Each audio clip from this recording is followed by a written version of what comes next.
ಆತ ದಾನಿಯಲ್ಲ, ದಾಸನಾಗಿ ಉಣಬಡಿಸುತ್ತಾನೆ. ಬಡವರಲ್ಲಿ ದೇವರನ್ನು ಕಾಣುವ ಪರಿಪಾಠವಿದೆ.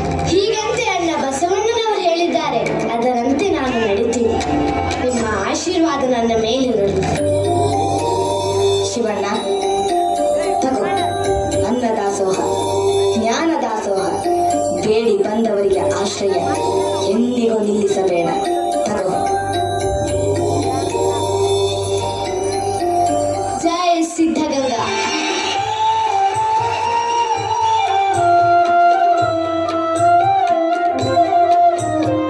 ಜ್ಯೋತಿ ಬೆಳಗುತ್ತಿದೆ, ಜ್ಯೋತಿ. ಜಯ ಸಿದ್ಧಗಂಗಾ.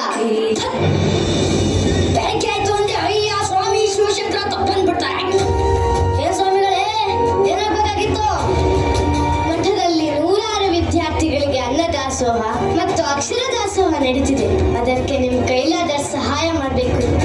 ಆ ಸಿದ್ಧಗಂಗಾ ನಿಮಗೆ ಒಳ್ಳೇದ್ ಮಾಡ್ತಾನೆ. ಹಂಗಂತ ನಾನು ನಿಮ್ಗೆ ಏನಾದ್ರು ಸಹಾಯ ಮಾಡಿದ್ರೆ ನನ್ನ ಮಗ ನನ್ನನ್ನೇ ಮನೆಯಿಂದ ಹೊರಗಡೆ ಹಾಕ್ತಾನೆ. ಬಂದ್ಬಿಟ್ಟ.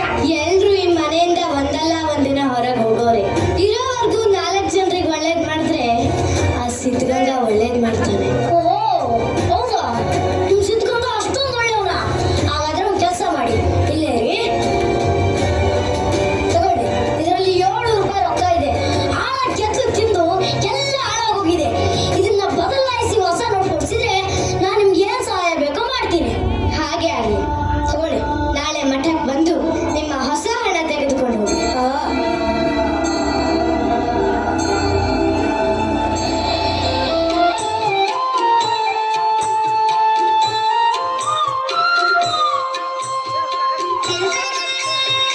ಸ್ವಾಮಿಗಳಿಗೆ ಅಡ್ಬಿದ್ದೆ.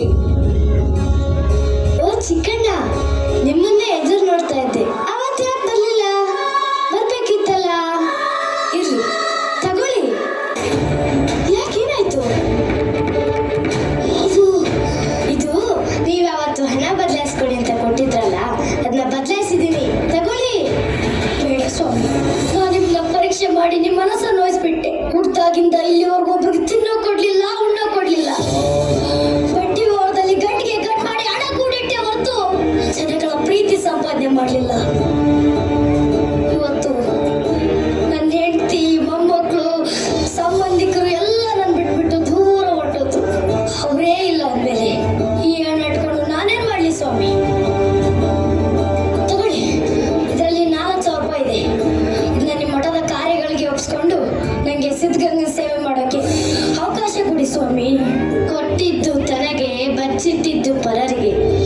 ತಿಳಿದವ್ರು ಹೇಳ್ತಾರೆ ಮಹಾದಾನಿ ಅಂದ್ರೆ ಕೃಪಣ ಅಂತ. ಚಿಕ್ಕಣ್ಣ, ನೀನು ಇನ್ನೂನಿಂದ ಇಲ್ಲೇ ಇರಬಹುದು. ಹೇಳು, ಮೇಲೇಳು. ಮಹಾಪ್ರಸಾದ, ಮಹಾಪ್ರಸಾದ. ಸ್ವಾಮಿ, ನಾನು ಕೊಡುಮುರ್ಕೆ ಹಳ್ಳಿಯಿಂದ ಬರ್ತಿದ್ದೀನಿ.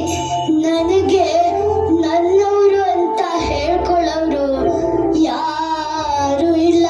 ಈ ಜೀವ ಬಯಸೋದು ಒಂದು ತನ್ನ ಇರೋಕ್ ಸ್ವಲ್ಪ ಜಾಗ, 4 ಒಳ್ಳೆ ಮಾತು.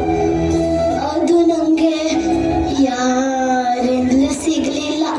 ಇಲ್ಲಾದ್ರೂ ಸಿಗುತ್ತೆ ಅಂತ ಬಂದಿದ್ದೀನಿ. ದಯವಿಟ್ಟು ಇದ್ರಲ್ಲಿರೋ ಹಣನ ಒಪ್ಪಿಸ್ಕೊಂಡು ನಂಗಿಲ್ಲಿರೋ ಜಾಗ ಕೊಡಿ ಬುದ್ಧಿ. ನನ್ನ ಕೊನೆ ಉಸಿರಿರೋವರೆಗೂ ಆ ಸಿದ್ಧಲಿಂಗೇಶ್ವರನ್ ಸೇವೆ ಮಾಡಿಕೊಂಡು ನನ್ನ ಪ್ರಾಣ ಬಿಡ್ತೀನಿ ಸ್ವಾಮಿ.